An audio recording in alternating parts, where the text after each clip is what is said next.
मैत्रीण म्हणाली, मैत्रीण आता मैत्रीण राहिली नाही.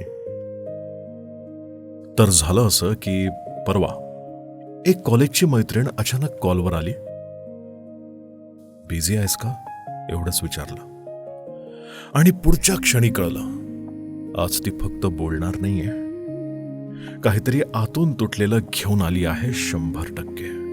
ती म्हणाली, मला कोणाला तरी सांगायचं होतं म्हणून तुला फोन केला. मी मनाशीच म्हणालो, हो, जे तू नेहमी करतेस. ती बोलू लागली, आम्ही दोघी एकमेकींसाठी एकमेकींचे वर्ल्ड होतो. मला खरंच आठवले कॉलेजचे दिवस.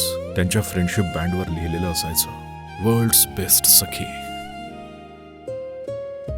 रात्री 2 वाजेपर्यंत कॉल्स आणि सकाळी उठूनही ऑनलाईन आहेस का. मी हसत ऐकत होतो, पण मग तिचा आवाज थरथरला. आता बघ ना, तिचा लास्ट सीन दिसतो, पण माझ्यासाठी ती ऑफलाईन आहे. पूर्वी मी तिची सवय होते, आता मी तिची सोयही उरली नाहीये. त्या एका वाक्यावर मी थांबलो. ती पुढे म्हणाली, जबाबदाऱ्या आहेत समजतं मला, पण किती सहज आपण कुणाला मागे टाकतो ना. एक कॉल करायला पण इतका विचार करायला लागतो का रे आदिल. आता फोनच्या त्या बाजूला ती बोलत होते. मी तिच्या श्वासातही ती शांतता ऐकत होतो. पण ती शांतता किती वेळ ऐकणार ना मी. बोलावं तर लागणारच होतं. मी तिला म्हणालो, तू तिला रोज फक्त हाय म्हणणं आधी बंद कर. तिला तू आठवणी शेअर करणं स्टार्ट कर. आठवण करून दे तिला कॉलेज कॅन्टीनच्या वडापावची. आठवण करून दे ना तिला डब्यातील 2 पोळीतली एक तिची असायची आणि एक तुझी असायची. अगं बनव तिला आवडणारी भाजी आणि सांग, आज तुझ्या आवडीची भाजी केलीये. फोटो पाठव आणि खाताना प्रत्येक घासाला तू खूप आठवली असंही सांगून टाक. सांग तिला, अगं फोटो अल्बम उचक, फोटोचा फोटो काढून पाठव ना ग तिला.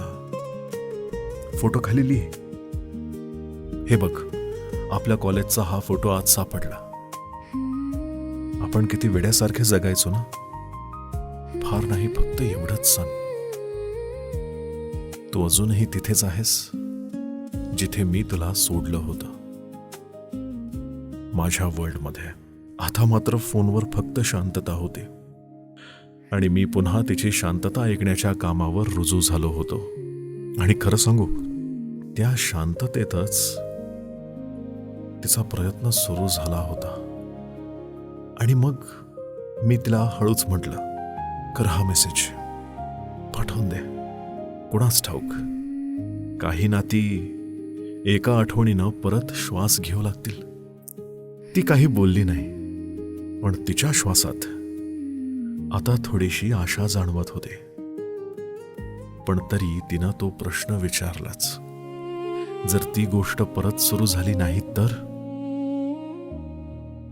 खरं तर हीच वेळ होती तिला रियालिटी चेक देण्याची.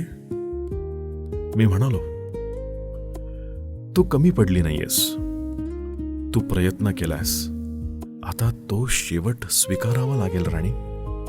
कारण प्रत्येक गोष्ट पुन्हा लिहिता येत नाही.